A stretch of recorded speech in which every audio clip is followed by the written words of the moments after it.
বাঙালি মুসলমান হলে তাকে জামাই আদরে রাখছেন, আর অন্যান্য সাধারণ বাংলাভাষী মুসলমান যারা বাপ দাদার আমল কি 14 পুরুষ ধরে যারা পশ্চিম বাংলায় বসবাস করে তাদেরকে তিনি বাংলাদেশি বলে জোর করে সেখান থেকে পুশিং করাচ্ছেন বাংলাদেশে। প্রস্তাব রাখলেন পিয়ার আনুপাতিক নির্বাচন। দেশের মানুষ আপনারা জানেন কিনা জানি না, আমি বহু লোকের কাছ থেকে খবর পেয়েছি যে পিয়ার কি এটা অনেকেই জানে না, কিন্তু ওটাই জোর করে আনতে হবে। এবং এইটা তারা চালু করলেন বেশি দিন আগে না, 3-4 মাস আগে। এর আগে কখনোই এটা নিয়ে আলোচনা হয়নি, কোনো পর্যায়ে আলোচনা হয়নি।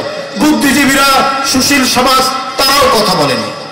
এখন হঠাৎ করে পিয়ার আনুপাতিক ভোট এইটা দিতে হবে, জোর জবরদস্তি, এটা ছাড়া তারা মানবেন না, নির্বাচনে যাবেন না। ভাই এরকম তো কথা ছিল না। এদেশের মানুষ জানে আপনার এখানে কে জনপ্রতিনিধি আপনারা করবেন, সেই ব্যক্তিকে যদি আপনারা না চেনেন তাহলে ওই ভোট একটা দলের নামে বা দলের প্রতীকের নামে ভোট দিয়ে আপনারা কাকে ভোট দিবেন?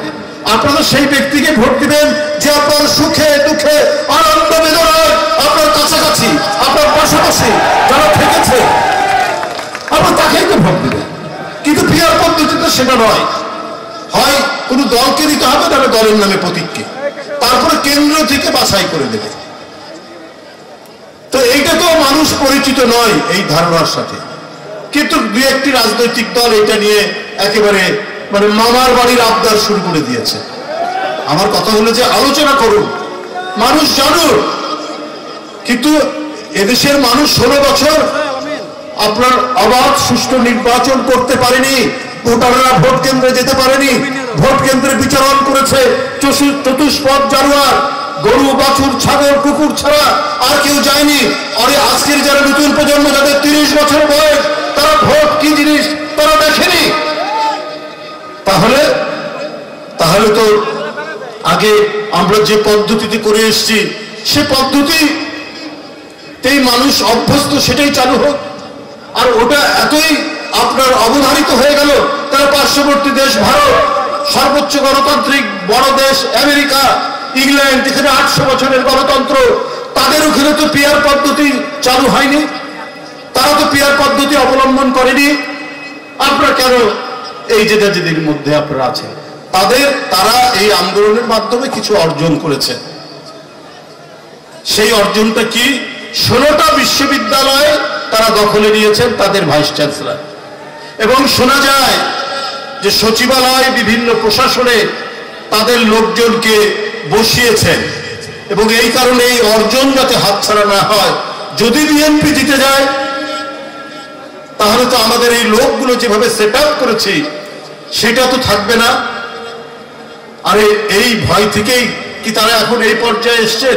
মানে কবে তাদের দলের জনপ্রিয়তা বাড়বে এই কারণে নির্বাচন প্রলম্বিত করতে চান।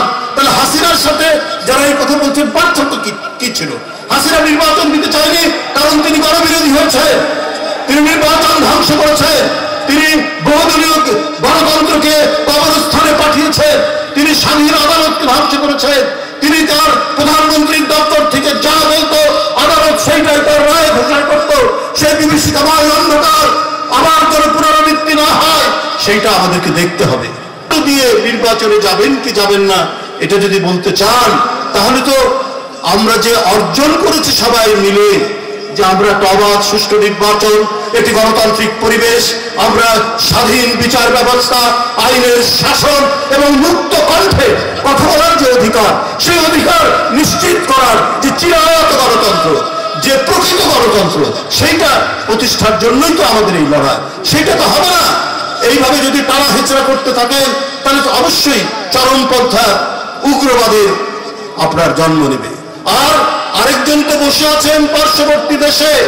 আজকে এই সংবাদপত্রের খবর যে এখানকার একজন ব্যবসায়ী, যাকে সমস্ত ব্যাংকগুলো, বেসরকারি ব্যাংকগুলো শেখ হাসিনা দিয়ে দিতে, চট্টগ্রাম, এস আলমের নাম শুনেছেন না?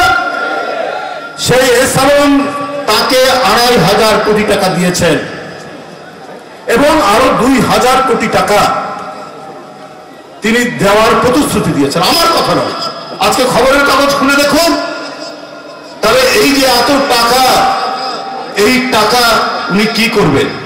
নিশ্চয়ই দেশের অভ্যন্তরে অন্তর্ঘাত, নাশকতা, দেশের মধ্যে নানা ধরনের অপকর্ম করার চেষ্টা করবেন। এই লোকগুলোকেই তিনি তৈরি করেছিলেন 15 বছরে 16 বছরে, যে জনগণের সব টাকা, এই টাকা একজনকে দিয়ে দিবে এবং তার যখন দরকার হবে, সে যখন বিপদে পড়ে যাবে, দেশে থাকতে পারবে না, তখন সে টাকা দিবে। এখন তো বাস্তব, এস আলম 2500 কোটি টাকা দিয়েছেন, আরো 2000 কোটি টাকা দেবেন, এটা প্রতিশ্রুতি দিয়েছে। এবং মক্কা অথবা মদিনায় সেখানে বেশ কিছু আওয়ামী লীগের লোক গেছে, সেখানে তার সাথে আলাপ আলোচনা হচ্ছে, সেখানে একটা বিল্ডিং কেনা হবে নাকি, সেইখানে একটা অঘোষিত আওয়ামী লীগের অফিসের মতো থাকবে। তো এগুলো কিসের আলামত? শেখ হাসিনা আবার তার ময়ূরের সিংহাসন ফিরে পেতে চান, শেখ হাসিনার আবার সেই দুর্বৃত্তের শাসন তিনি ফিরে পেতে চান। উনি এই দেশের তার জমিদার ছিলেন, তিনি কোন নির্বাচিত গণতান্ত্রিক প্রধানমন্ত্রী ছিলেন না, তার জমিদারি হাতছাড়া হয়েছে, এই জন্য তিনি মরিয়া হয়ে গেছে, মরিয়া হয়ে গিয়ে নানা ধরনের ষড়যন্ত্র চক্রান্ত করছেন। আর যে দেশে গেছে, শেখ হাসিনার নাম তো শেখ হাসিনা, এটা তো মুসলমান নাম, তিনি বাংলাভাষী এবং শেখ হাসিনা মুসলিম না। ভারতে যারা বসবাস করছে দীর্ঘদিন ধরে বাংলাভাষী মুসলমান, তাদেরকে বাংলাদেশি বলে সেইখান থেকে খেদিয়ে দেওয়া হচ্ছে, সেইখান থেকে বের করে দেওয়া হচ্ছে, তাদের সেখানে কোনো জায়গা নেই, বলছে এরা বাংলাদেশ থেকে এসছে।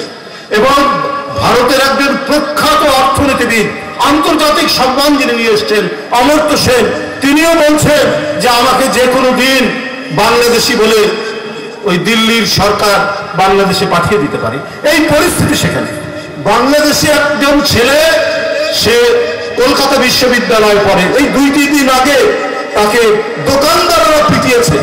আরে বিদেশি নাগরিক থাকলে তো নিরাপত্তা দিবে সেইখানকার সরকার, সেই অধিকার নেই যারা বাংলাভাষী মানুষ বা বাংলাভাষী মুসলমানদের। কিন্তু শেখ হাসিনাকে তারা জামায় আদর করে সেখানে পালন করছে, শেখ হাসিনা সেখান থেকে ভিডিও বার্তা দিচ্ছে, শেখ হাসিনা সেইখান থেকে বাংলাদেশের ভিতরে নাশকতা করার জন্য বিভিন্ন নির্দেশ দিচ্ছে। এটা কি করে সম্ভব? এটা তো দিল্লির সরকারের দ্বিচারিতা, ডাবল স্ট্যান্ডার্ড নীতি।